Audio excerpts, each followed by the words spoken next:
Yeah.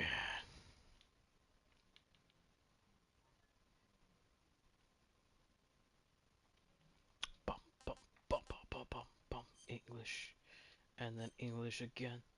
Yes.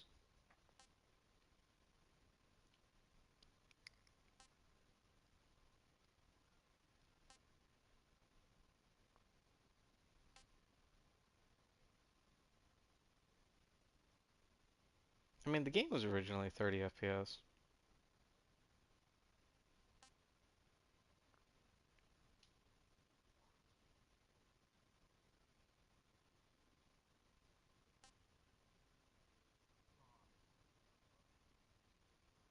Anytime from the options screen. You know what? Let's go with the 60 FPS thing. No, fuck that. I'm going 30 FPS. Alright. Brightness.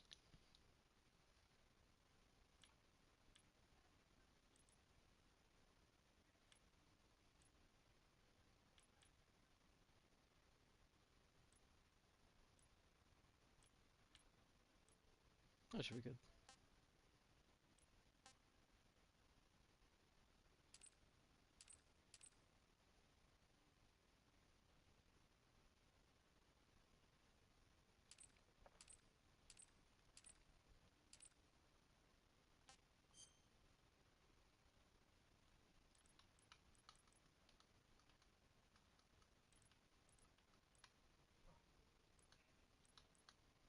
Yeah, it's good right there. Alrighty.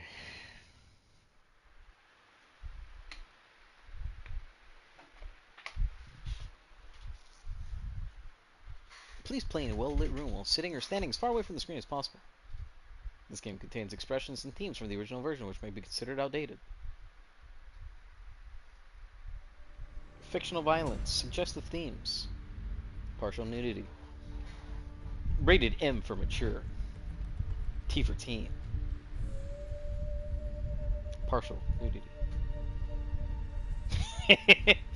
Yes, there's boobs, Nate. In a Metal Gear game because Kojima is a fun gooner since the 90s. Even in the other games, he had like posters of like Japanese bikini models in the game, like in places.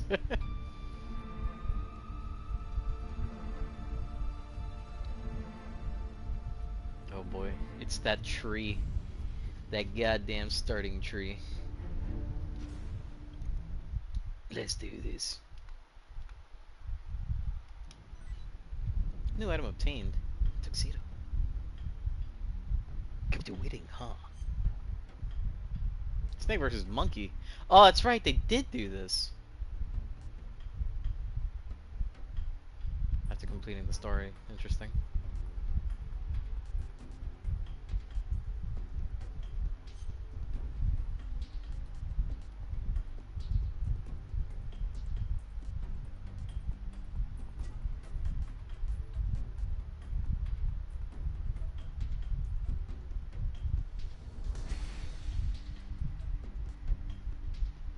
Face national flags.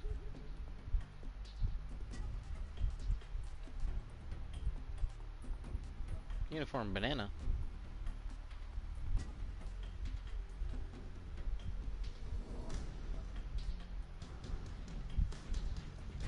I mean, I do like all the Metal Gear games, but you know, I've always had to think about it. I really like Peace Walker and 4, but 3 and 2 are always fun. I played through 2 a bunch. Let's do this.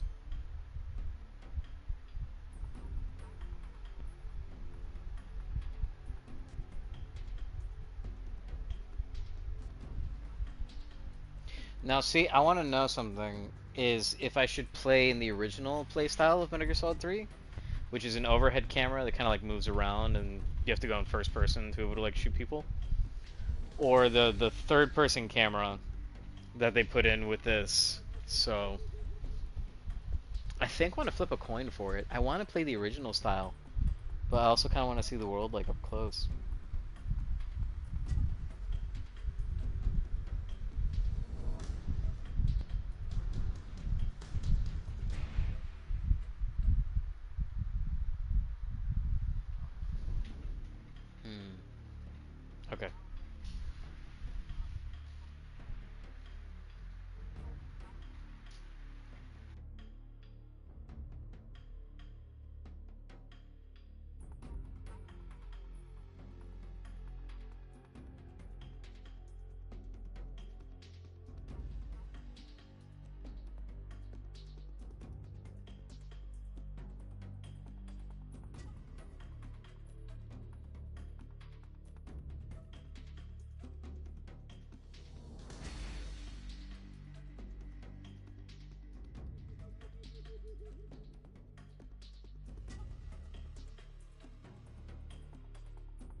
have obtained the coin.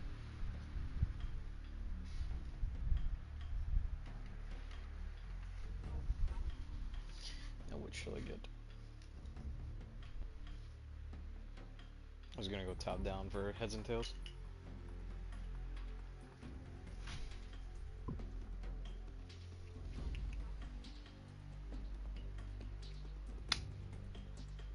Alright, we're going with original controls.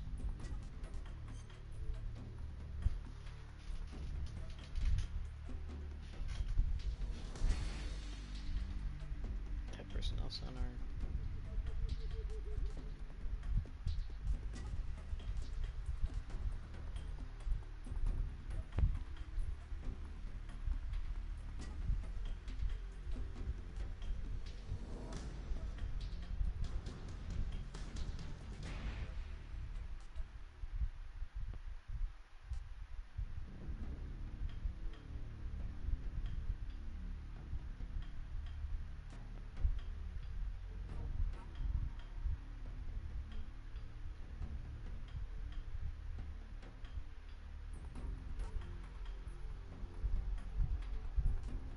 You know, I haven't played this one in years. I think I'm gonna go with normal.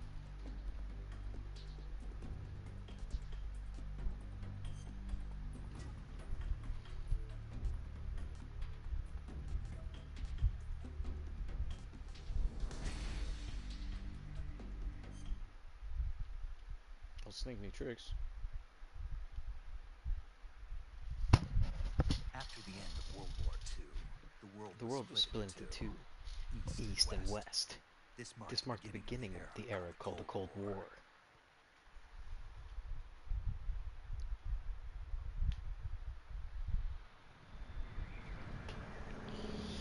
Oh my god.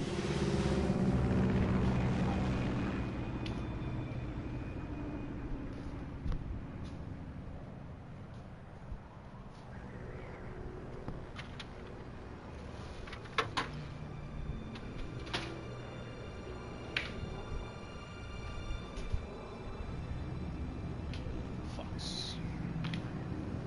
Brian Cummings. What? I don't remember that.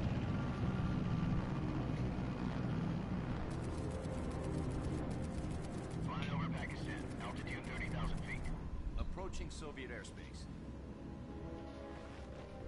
20 minutes to drop off. Commencing internal depressurization. Equipment check. Arm main parachute. All right. Ready to go. Drop zone still showing a high pressure mass. Cav okay. Good. We've got high visibility.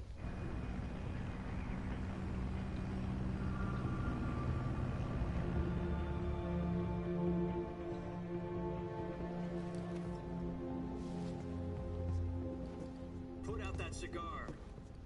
Yeah, share it. Oxygen hose to interior connector. Put on your mask.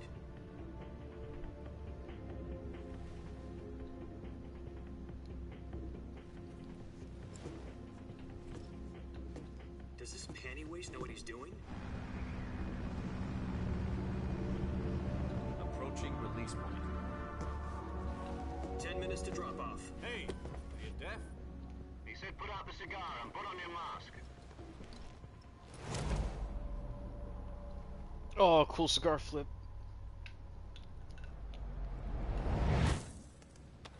Wow, look at the sparks.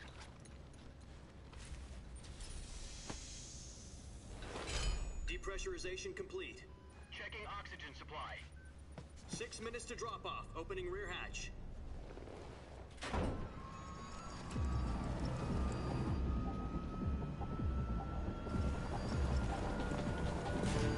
Sunrise.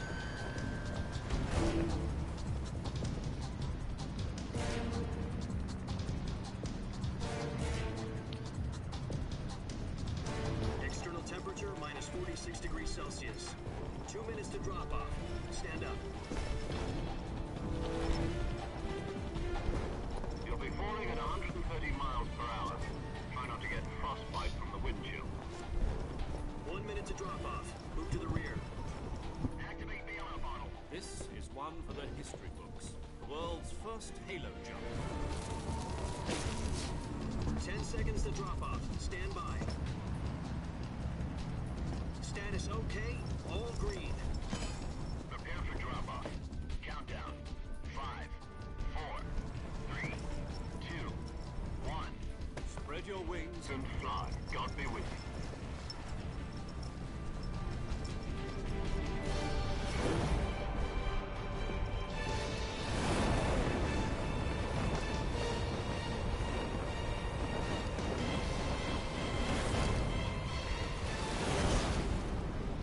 It's still funny to me. He does all those unnecessary flips just for the aura.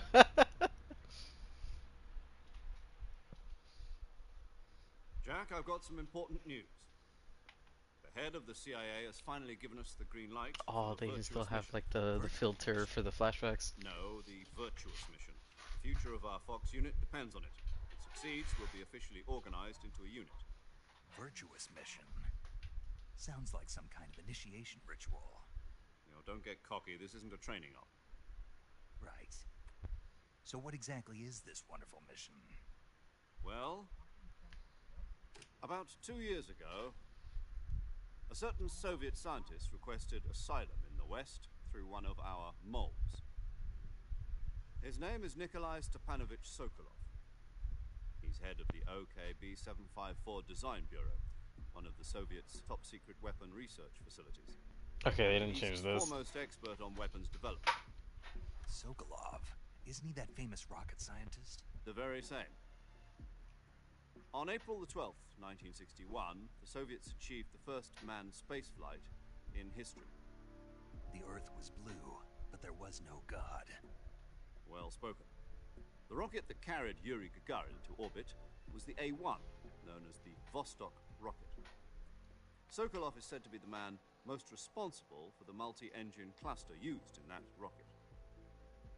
After Gagarin's flight, Sokolov left rocket development to become the head of the newly established Design Bureau.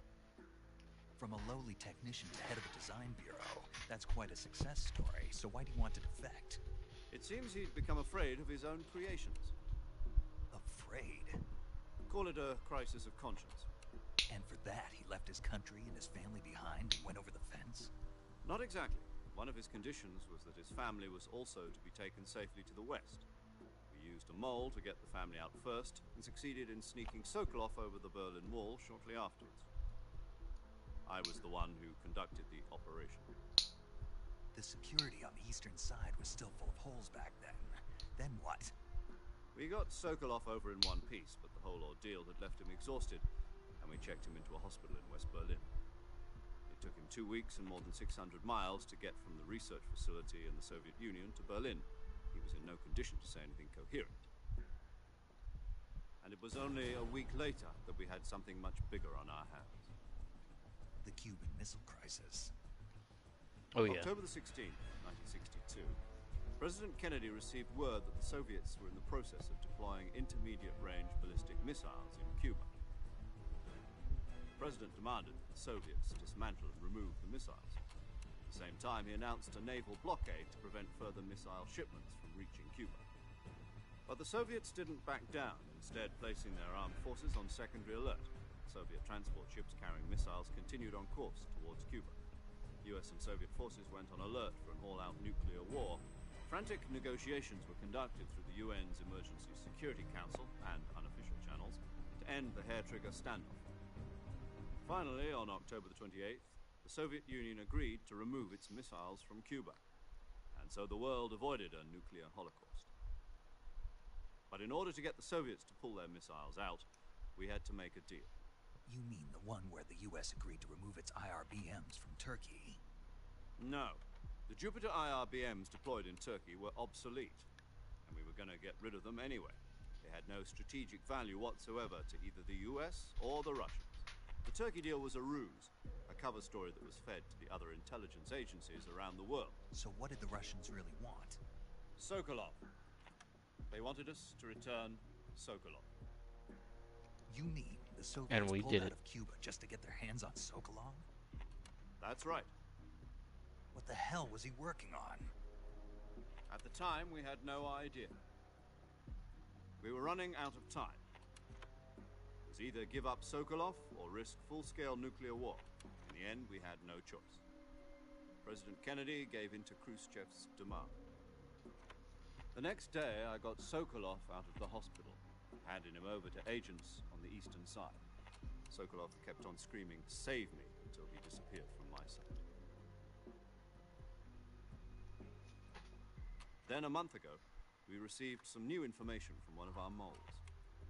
About Sokolov? Yes. He was taken back to the research facility and forced to continue working on the weapon in question under KGB supervision. What's more, it's on the verge of completion. So what kind of weapon is it? Something to do with space rockets? No, missiles. Same technology. I guess you're right. We don't know the details, but it appears to be a new kind of nuclear device. For half a year now, the Soviets have been conducting frequent nuclear tests at Semipalatinsk. Something to do with the weapon, I assume. We're talking about a secret weapon so big that Khrushchev was ready to pull out of Cuba to get it back. Is Sokolov still in the facility? No. According to our intelligence, he's in Selinoyarsk, a place in the mountains about 3 miles to the west that's known as the Virgin Cliffs. The Virgin Cliffs. Nice name for a virtuous mission. They moved him there just recently. Why? Apparently, they're conducting a field test of the weapon, but it's our best chance to get him back. This mission would never have been possible if he was still in the research facility. This is our last chance. Sokolov must have known that too when he contacted us.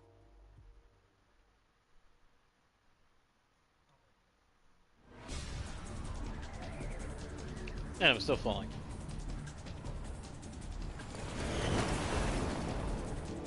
I like that. They still use some of the old visuals. Even though, yeah, they're like drawings and some of the others are real footage, but it's crazy.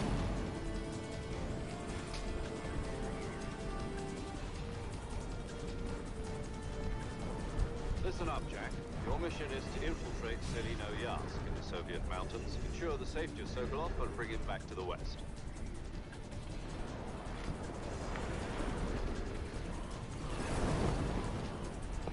If we don't get Sokolov back before that weapon is complete, we'll be facing a major crisis.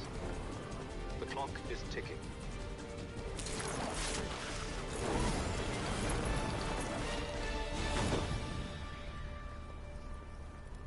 Once we've confirmed the rescue of Sokolov, stand by at the recovery point.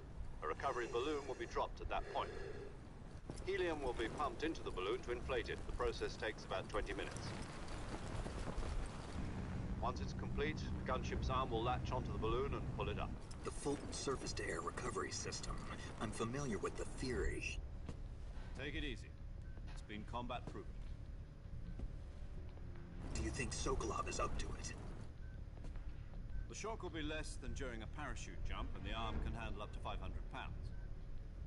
So you're planning on going over the border in a single combat Talon? She's equipped with 2 6-barrel 20mm Vulcan cannons, as well as 2 40mm machine guns. Sounds like she could hold her own against a battalion of tanks. Even with the fuel in the reserve tank, we're facing a 4-hour time limit. If all goes well, it shouldn't take more than a few hours. Home in time for dinner. But if anything goes wrong, you'll be eating dinner, breakfast, and all the rest of your meals in the jungle.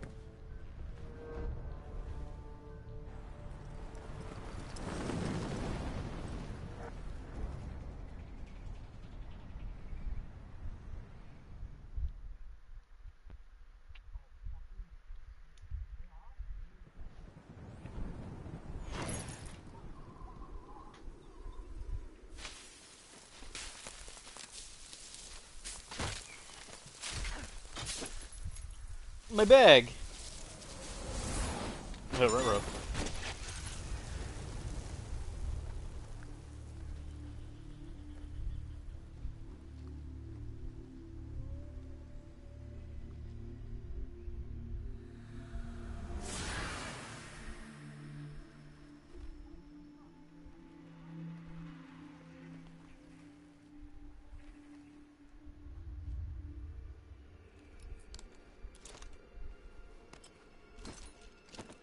Do it to him.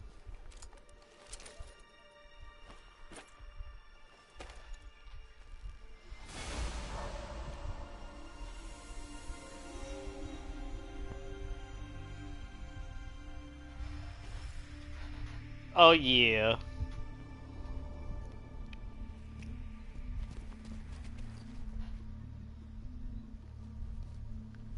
That little ass tree.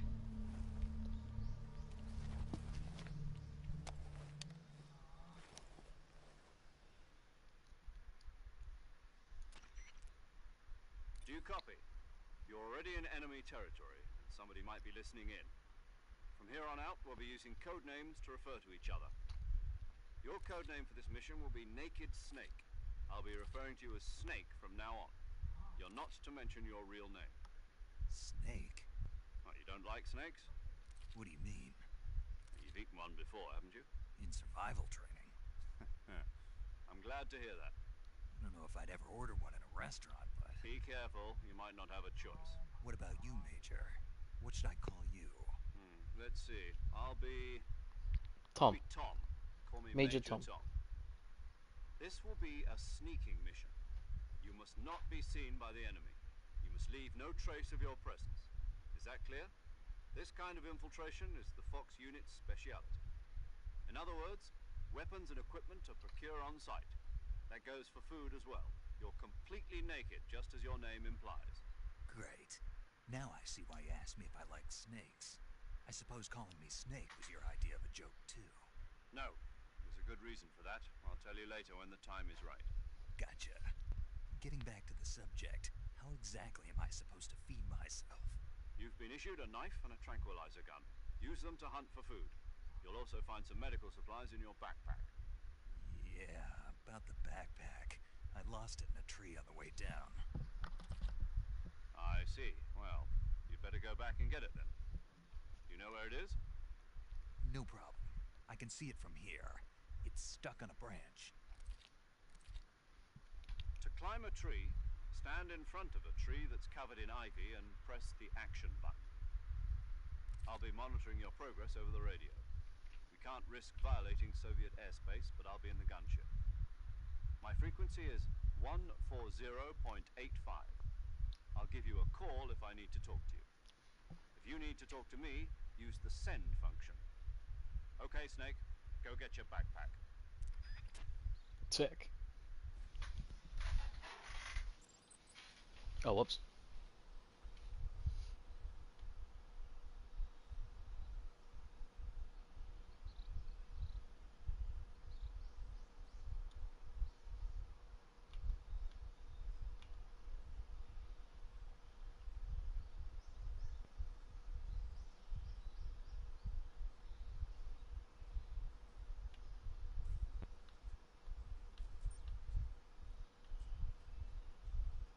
Oh, it does feel weird.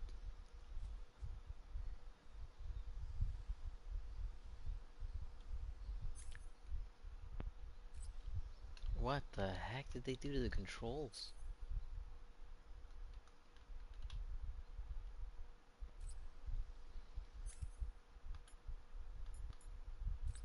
Oh no, what did they do? I could say new style.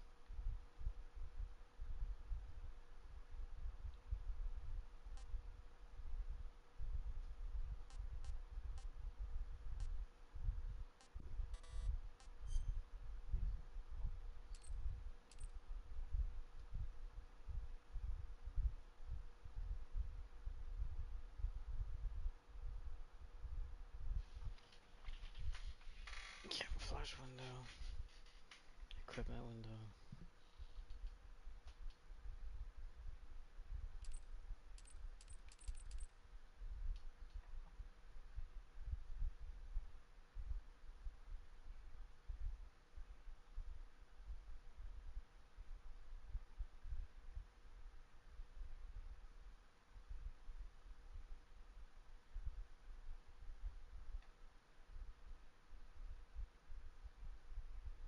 Hmm.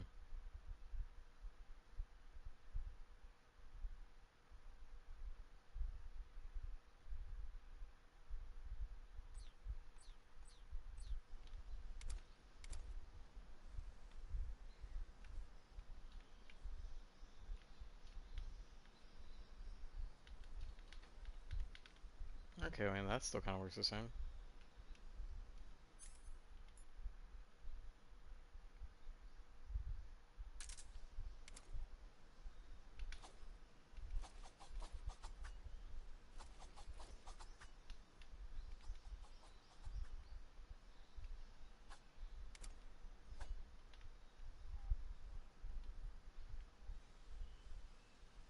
Oh, I can crouch walk in this? It is different.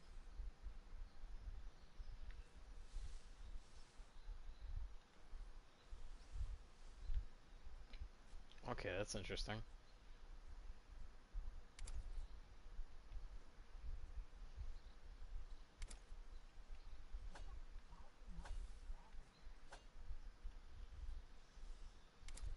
Try to see if we can't stab these butterflies.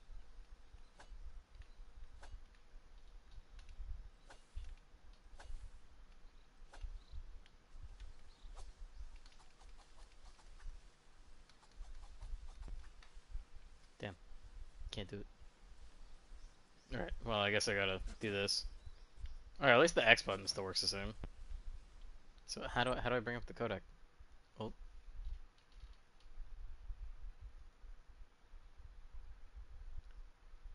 Items, eat food, trade your injuries. Okay. I mean, it's the same as before. But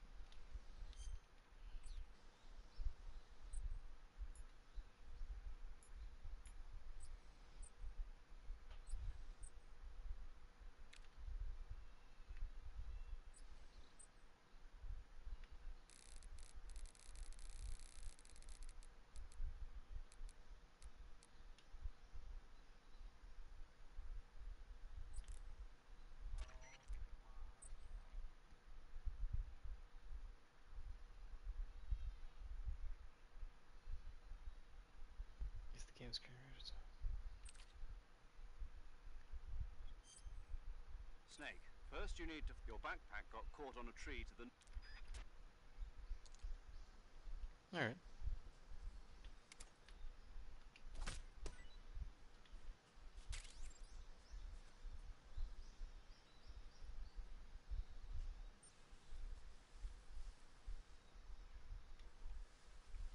I think I remember there being a snake around here.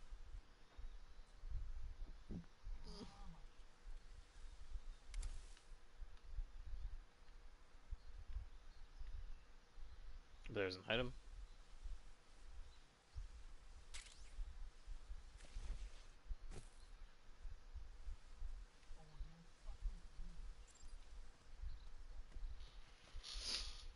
Alright.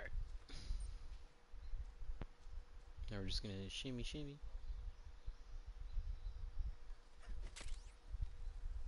Nailed it. Ooh, action shot of the ankles.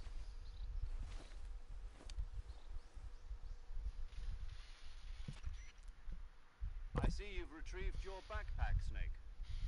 To equip a weapon, it's necessary to take it out of your backpack. In the survival viewer, choose Weapon from the backpack. Your available weapons will be displayed in a list on the screen. From that list, choose the weapon you want to equip and press the Enter button. For other equipped items, just do the same thing from Item. Got it. Use the survival viewer backpack. Yep, that's right. Survival is fundamental to this mission. After you've been out in the field for a while, your stamina will start to drop. If your stamina gets too low, it'll affect your performance. You won't be able to shoot accurately, for example, and your wounds won't heal as smoothly. Keep an eye on your stamina so you don't run out. To recover lost stamina, you can hunt for local flora and fauna. You can use either your tranquilizer gun or your knife to hunt. My only weapon is a Mark 22 Hush Puppy tranquilizer gun? That's right. It's been fitted with its own suppressor. However, the suppressor will deteriorate every time you fire. Once its durability reaches 0, the noise suppression effect will be gone. So don't get too trigger happy with it. The suppressor's durability is shown in the icon. Any weapons and equipment beyond what you're carrying now, you'll have to find as you go. I have to find my own weapons and equipment? Whose crazy idea was this anyway? Solo covert actions are standard Fox operating procedure. You can't leave any traces of your presence. No weapons, equipment, footprints, sweat, or bodily waste. The same goes for bullets and cartridges, too. Your presence in enemy territory is already a violation of international conventions of warfare. There aren't supposed to be any American soldiers in Russia. It could spark an international incident. You can't let anyone see you. You can't let the enemy know you're there. This is a stealth mission. You're a ghost, Snake, in every sense of the word. And there'll be no rescue if you're captured. The military and US government will deny any involvement in the affair. Then I'll just have to take care of myself, huh? I'm afraid so. You've been given a fake death pill for that purpose. SIS guidelines stipulate that soldiers on covert ops like this one be issued a potassium cyanide capsule. Tape it to your body so you can take it when you need to. How generous of you. Use it if you're taken prisoner by the enemy. It will send you into a state of false death for a short time. Fooling them into thinking that I'm really dead. So, how do I come back to life? Just take the revival pill. You mean that thing they put in my tooth before the mission? That's the one. But be careful. If you remain in a state of false death for too long, nothing will be able to bring you back. Remember that. I'll keep it in mind. You said this was a solo mission, right? Right. I guess that means I can't count on any reinforcements. Correct. The mission rests entirely in your hands. A real one-man army. Relax. There's a support team ready to back you up over the radio. Who? I'll introduce them to you. This time, survival is of utmost importance. The first member of the support team will be in charge of monitoring your physical condition, acting as a medic, so to speak, as well as recording your mission data. She's a member of Fox as well, and she's here on the gunship with me. She? Hello, Snake. I'm paramedic. Nice to meet you. Paramedic. As in a medic who comes in by parachute. Aren't you going to tell me your real name? Are you going to tell me yours, Mr. Snake? My name, huh? It's John Doe. And they call you Jack for short. You're a regular Captain Nemo. A name means nothing on the battlefield. After a week, no one has a name. What's your name? Jane Doe. Very funny. I wasn't joking, but I'll tell you my name only if you manage to make it back alive. My frequency is 145.73. She's also in charge of recording your mission data. Whenever you want to save, send a message over the reserved save frequency, 140.96. So saving lets me record my mission data. That's right. It also records the state of your health. Good to know. There's one more person I want to introduce you to, Snake. Second. Speaking of snakes, you remember the boss, don't you? A legendary soldier and your mentor. Actually, it was the boss that got the DCI's authorization in the first place. She's going to be serving as Fox's mission advisor. The boss is? She also helped me plan this mission. She and I were at SAS together. Jack, is that you? How many years has it been? Boss? I forgot where we start talking to her. Talk to me. Let me hear your voice. It's been 5 years, 72 days, and 18 hours. You've lost weight. You can tell just by the sound of my voice. Of course I can. I know all about you. Really? Well, I don't know anything about you. What's that supposed to mean? Why'd you disappear on me all of a sudden? I was on a top secret mission. You didn't need me anymore. But there were still so many things I wanted you to teach me. No, I taught you everything you needed to know about fighting techniques. I taught you all I could. The rest you needed to learn on your own. Techniques, sure. But what about how to think like a soldier? How to think like a soldier? I can't teach you that. A soldier needs to be strong in spirit, body, and technique. And the only thing you can learn from someone else is technique. In fact, technique doesn't even matter. What's most important is spirit. Spirit and body are like two sides of a single coin. They're the same thing. I can't teach you how to think. You'll just have to figure it out for yourself. Listen to me, Jack. Just because soldiers are on the same side right now doesn't mean they always will be. Having personal feelings about your comrades is one of the worst sins you can commit. Politics determine who you face on the battlefield. And politics are a living thing. They change along with the times. Yesterday's good might be tomorrow's evil. Is that why you abandoned me? No, it had nothing to do with you. I already told you, Jack. I was on a top secret mission. A soldier. The foreshadowing is crazy. It's not his place to question why. But you're looking for a reason to fight. You're a natural-born fighter, but you're not quite a soldier. A soldier is a political tool, nothing more. That's doubly true if he's a career soldier. Right and wrong have no place in his mission. He has no enemies and no friends. Only the mission. You follow the orders you're given. That's what being a soldier is. I do whatever I have to get the job done. I don't think about politics. That's not the same thing. Sooner or later, your conscience is going to bother you. In the end, you have to choose whether you're going to live as a soldier or just another man with a gun. There's a saying in the Orient, loyalty to the end. Do you know what it means? Being patriotic. It means devoting yourself to your country. I follow the president and the top brass. I'm ready to die for them if necessary. The president and the top brass won't be there forever. Once their terms are up, others will take their place. I follow the will of the leader, no matter who's in charge. People aren't the ones who dictate the missions. Then who does? The times. People's values change over time, and so do the leaders of a country. So there's no such thing as an enemy in absolute terms. The enemies we fight are only enemies in relative terms, constantly changing with the times. As long as we have loyalty to the end, there's no point in believing in anything, even in those we love. And that's the way a soldier's supposed to think? The only thing we can believe in with absolute certainty is the mission, Jack. All right, but do me a favor.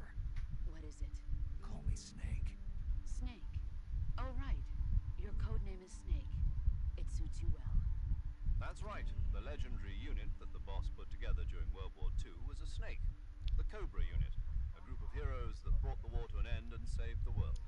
As long as you've got a legendary hero backing you up, you'll be fine. Isn't that right, Snake? Yeah, I can't think of anyone else I'd rather have with me. Oh, and one more thing, boss. Yes? It's good to hear your voice again. Same here. After all, who knows if either of us will make it out alive? Snake, you are always best at urban warfare and infiltrating buildings. But this is the jungle. Survival is going to be key. Those CQC techniques I taught you are sure to come in handy. CQC? Close quarters combat, huh? I've been in the Green Berets for the past few years. I'm probably pretty rusty. Not to worry. I'll be here to help you remember. After all, this is your first actual survival mission. I'll be supporting you over the radio. Where are you, boss? Next to the Major? The boss is communicating with us by radio from aboard a Permit-class submarine in the Arctic Ocean. My frequency is 141.80. Call me if you need my advice on battle techniques. Gotcha. Your mission is to retrieve Dr. Sokolov. Dr. Sokolov is being held in an abandoned factory located to the north of your current position. Avoid heavy combat and don't let anyone see you. Don't forget that this is a stealth mission. Snake, try to remember some of the basics of CQC.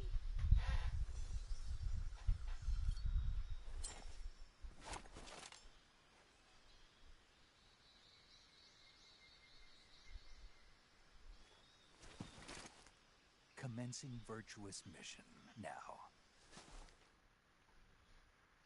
He said the thing. And she said the other thing.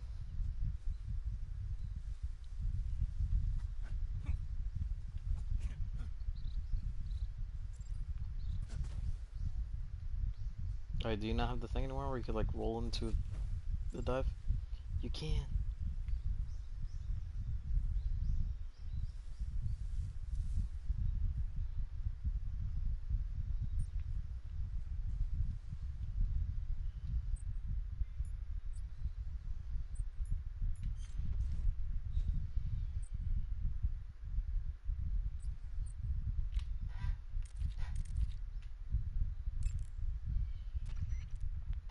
I see you found some Siberian inkcap mushrooms. The Siberian inkcap is a mushroom from the inkcap family. Its life cycle is transitory. As soon as the spores mature, the cap starts to turn black, liquefy, and melt away. And that's why they call it an ink cap. That's right. It doesn't really turn to liquid, but you get the idea. In its immature state, before it melts away, it's valued as a source of food. Just be sure not to eat them while you're drinking alcohol. Why's that? Ink caps contain coprin, which inhibits the function of aldehyde dehydrogenase. This prevents the body from breaking down alcohol, causing a buildup of acetaldehyde. Meaning? Meaning it will give you the hangover from hell. Oh, wait a minute. What? You think I'd drink alcohol in the middle of a mission? Wouldn't you? Hell no. Well, I'm knocking a shot back now. What? Just teasing you. Uh, Oh, come on. Where's your sense of humor? I need a drink.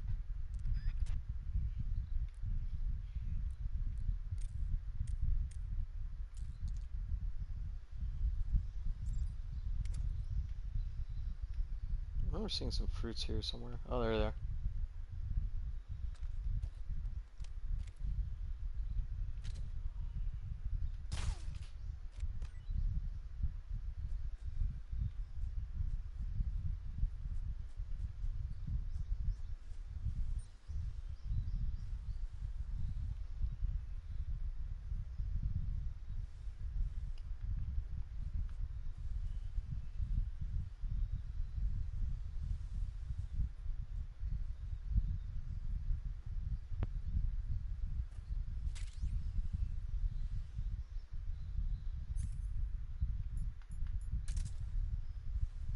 Oh, there's snakes all over.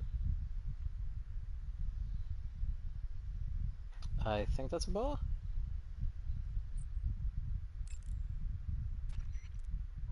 I see you found a Russian false mango. The Russian false mango is a mango-like fruit found only in Selinoyarsk. The egg-shaped fruit is sweet and tangy with a pleasing aroma, just like a mango. Also, the seeds can be used to make a medicine that aids in digestion.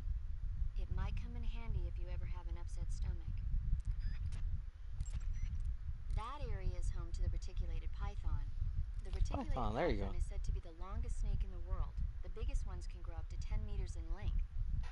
Although they're not poisonous, they're still very dangerous, so be careful around them. They have a highly ferocious temperament and they can swallow whole, even large animals like deer and pigs.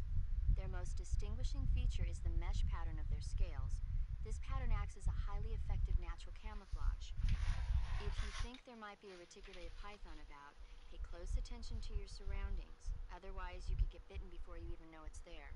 It's a huge snake, but you should be able to capture it alive by using the tranquilizer gun. I'll bet if you capture one and throw it at an enemy, it'll give him a good scare. Right. But how do they taste? Huh? Do they taste good? You're actually going to eat one. Why else would I be asking? Cannibal. What was that? Nothing. Let's see what the guide says. Ah, you're in luck. It says they taste pretty good. Good. I can hardly wait.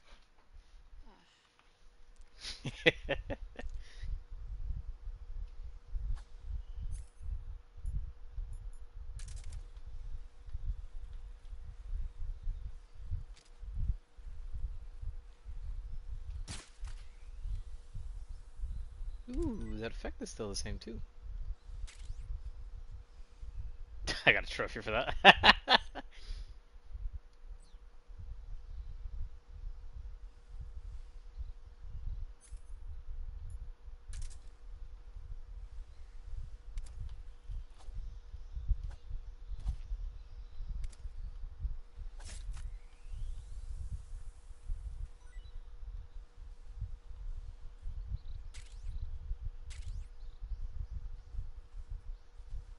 Sick.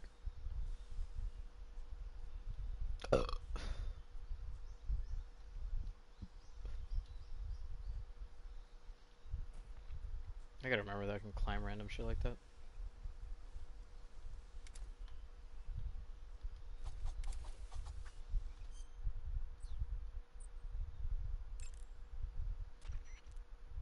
Snake, that area is inhabited by the giant anaconda. The giant anaconda is believed to be the largest snake in the world in terms of weight and diameter.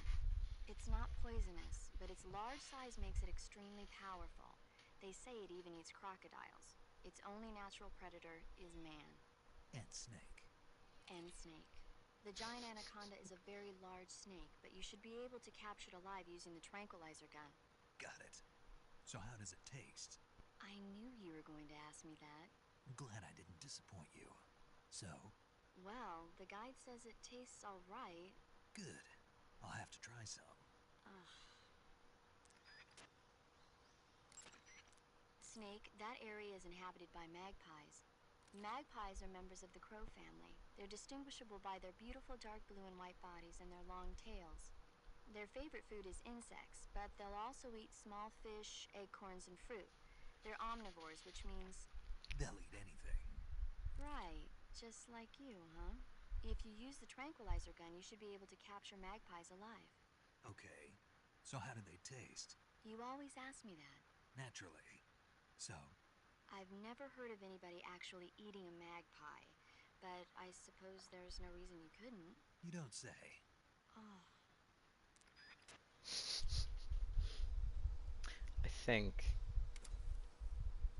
I think I remember them not tasting very good. Trying to see if I can't spot one.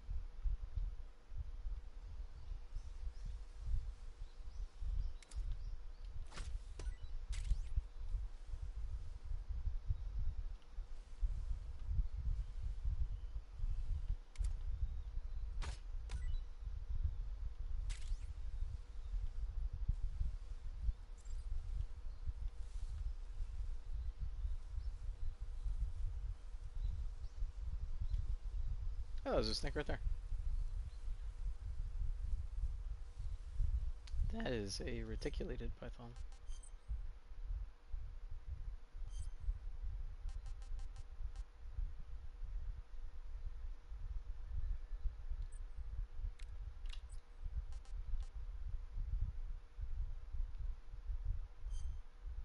Eat. Disgusting.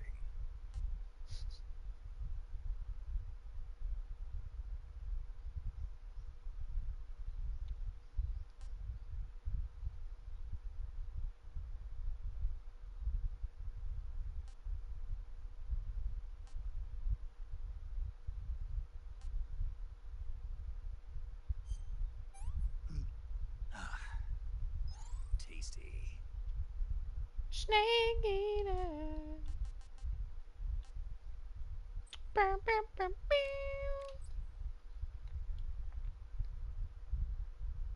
It was fairly tasty. Tasted terrible.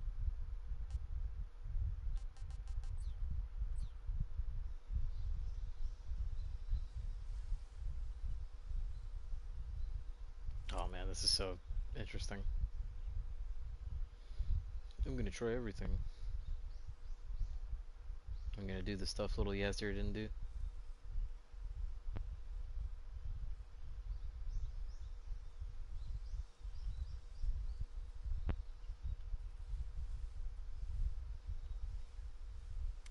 There's another big old snake right there. That's the other one.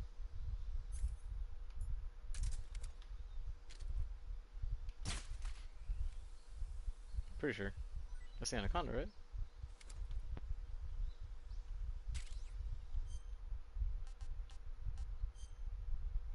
Yes.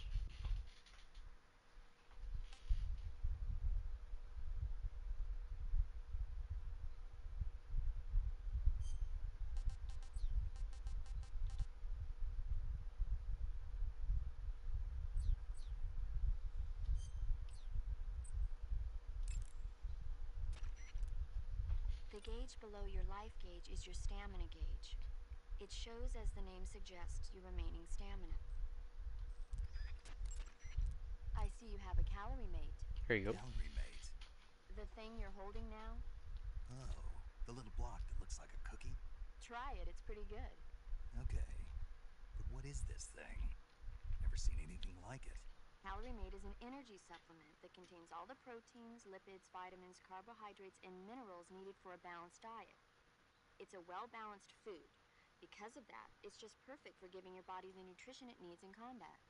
It sounds like a space-age food. Real astronaut food is not very good, but that should taste fine. Yeah, and it'll help balance out all this jungle food I'm eating. It's easy and quick to eat, so it's perfect when you're running late for an important mission in the morning. I've never been late for a mission. Really? Aren't you always keeping people waiting? Oh, she said the thing. Furthermore, Oh. one of Calorie Mate's biggest advantages is that they are all exactly the same portion size. So no matter how you eat it, you always get the same nutrients, flavor, and calories. Each calorie mate has a set number of calories, so it's easy to keep track of your calorie intake. All of the geisha girls in Japan use Calorie Mate for watching their calories. I see. You seem to know a lot about Japan, don't you? Yes, I love Japan. Snake, that area should be inhabited by tree frogs. The tree frog is a green frog that's found throughout Asia. It's arboreal, spending most of its time in shrubs and bushes. Use the tranquilizer gun to catch one alive. I bet you could scare an enemy good if you toss one at him. But the tree frogs that live in that jungle are a lot bigger than ordinary tree frogs. They've got an appetite, huh? You've got a one-track mind, don't you? But seriously, that is one theory. However, there are people who think it's a mutation caused by nuclear testing and waste from the research facility. Do you think they're safe to eat? Is that all you ever think about? What else is there? Lots. Like what? Like why a frog would get so big in the first place. Whether it's a temporary phenomenon created by a unique environment, or a permanent mark of evolution, or a product of the toxic waste coming out of the research facility. If it is the waste that's causing it, then it means humans are interfering with the ecosystem. It really makes you think about the changing relationship between... This isn't interesting. Oh, fine. Be that way. So, how about it? You mean, is it edible? Yeah. Well, I guess it's probably okay. Probably. I don't know. The guide doesn't say anything. Pretty useless guide, if you ask me. Well, try one for dinner and you can help improve it. I should kind of check the trophies real quick.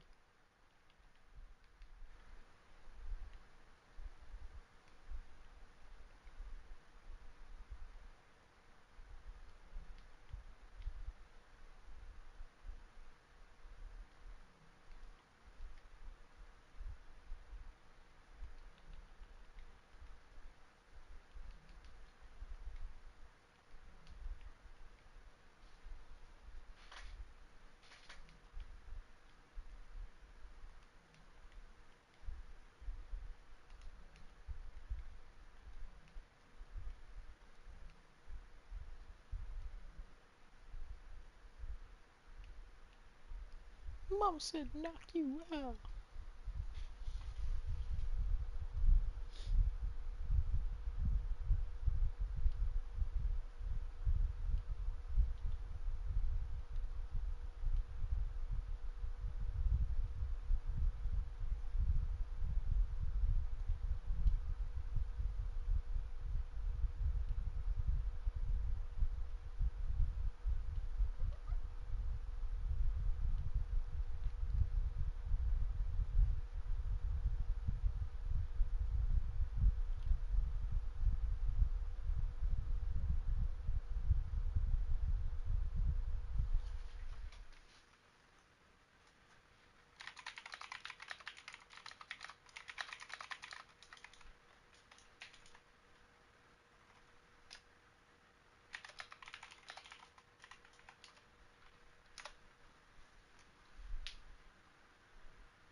saving the game, Snake? Yes. Hey, Snake, you ever heard of Godzilla King of Monsters? No, what is it? It's a movie. You haven't seen it? Nope. It's about this monster called Godzilla, who grows to an enormous size in a nuclear test and goes on a rampage in Tokyo. Nuclear test, huh? Then the Marshall Islands must be crawling with giant monsters right about now. It's just make-believe.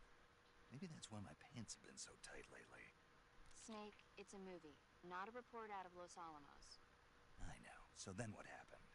Godzilla is immune to all weapons, and humanity has no way to stop the monster. Dr. Serizawa develops a new type of weapon, but meanwhile, Godzilla is getting closer and closer to Tokyo, obliterating everything in its path. It was originally a Japanese movie, but they made an American version too. I recommend seeing the original Japanese one if you ever get the chance. It's mostly mindless fun, but it's also got a serious anti-nuke message as well. Where can I see the original? You'll just have to go to Japan. Really? That's too bad. Well, if you wait 40 years, you might be able to see it in America too. Why's that? 2004 will be Godzilla's 50th birthday. You think they're still going to be making Godzilla movies then? Of course! Everybody loves Godzilla. You sure know a lot about movies. I don't suppose you're the movie-watching type, are you? Not really. Okay, then I'll tell you everything I know. When the going gets tough, movies can save your life. It's always good to be able to look at things from a different perspective when you get in a jam. That's the magic of movies. No kidding. Well, I guess it might at least make a nice distraction. That's the spirit, Snake. Have a little fun. Nice.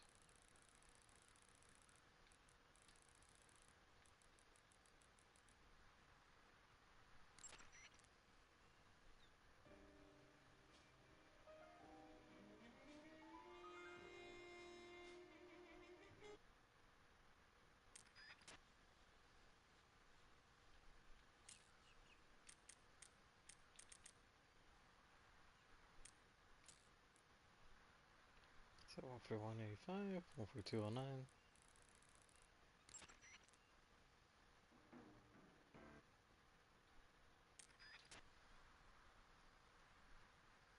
For 332.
$48.39.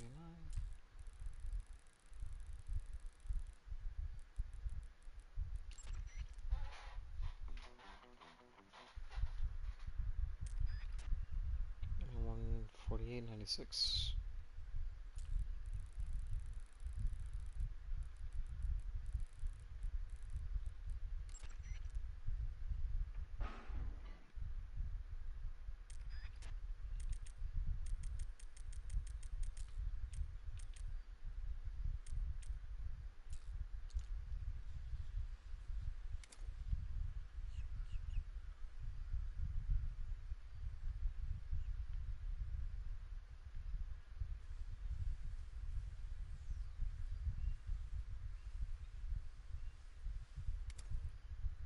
Boop, boop, boop.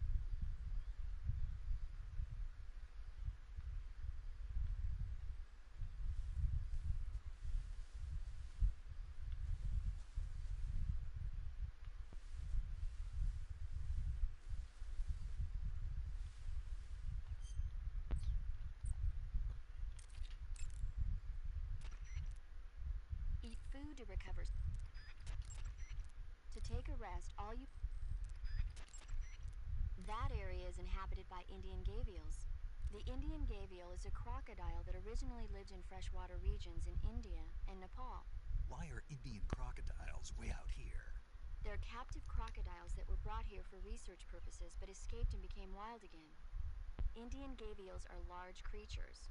Adult males grow to over 6 meters in length. You'll never catch one alive, even if you use the tranquilizer gun. Got it. So, how do they... Taste? Yes, I did look into that. You know what they always say. Tastes like chicken. Sounds delicious. But be careful when capturing an Indian gavial. Normally they're cowardly creatures, but the ones in the forest there are belligerent. Apparently they attack humans. What do you mean? They weren't the direct subject of any serious research, but some think they may have become violent as a side effect of the atomic research that was conducted nearby. Snake, you will encounter Baltic hornets' nests in that area. Baltic hornets are a variety of hornets that inhabit that area. The difference between them and other hornets is that they produce honey in their nests.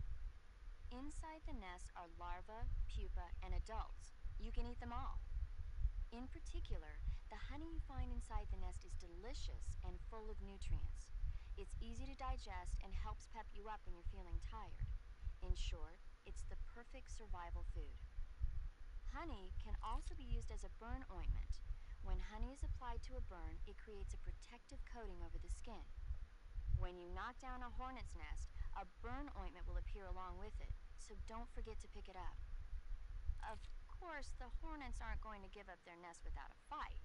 If you knock a nest down, a large swarm of hornets will come flying out, so be careful.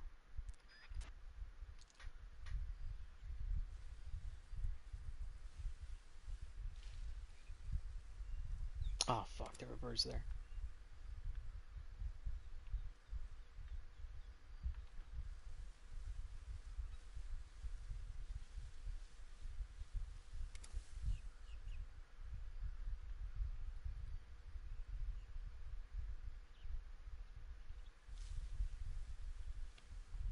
What was that?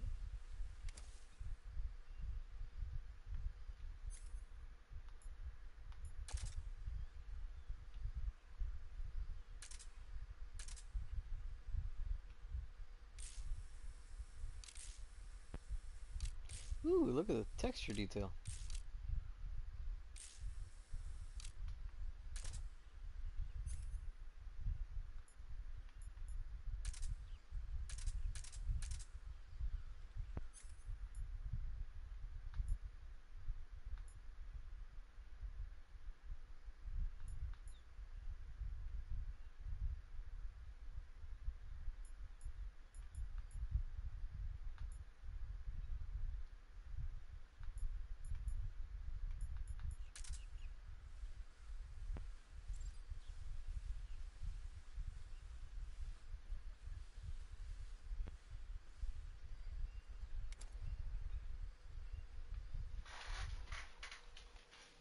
Oh, there's a hornet's nest. Oh, there's a fucking